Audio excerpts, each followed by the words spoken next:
আজকে কিন্তু আপনাদের বহুল প্রতীক্ষিত ব্রামকাই মিয়ার রিভিউ নিয়ে হাজির হয়ে গেলাম ভিউয়ার্স। কম্বিনেশন দেখা যাচ্ছে উপরের দিক থেকে ইয়েলো আছে, কালারটা পুরোপুরি অরেঞ্জ বলা যায়। বিসমিল্লাহ করছি, ব্রামকাই মিয়া।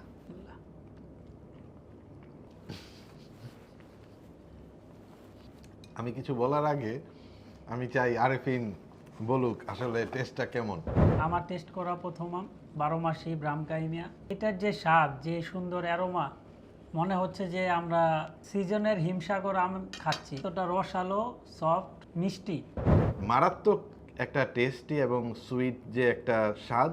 এটার যে ফাইবারলেস ফ্লেশ, মিষ্টতাটা কেমন হয়েছে একটু যাচাই করি। আরেফিনের ধারণা কিন্তু একবারে মিলে গেছে, 23.5। দেখা হবে আবার নতুন আরেকটি পর্বে। ভালো থাকবেন সবাই, টাটা।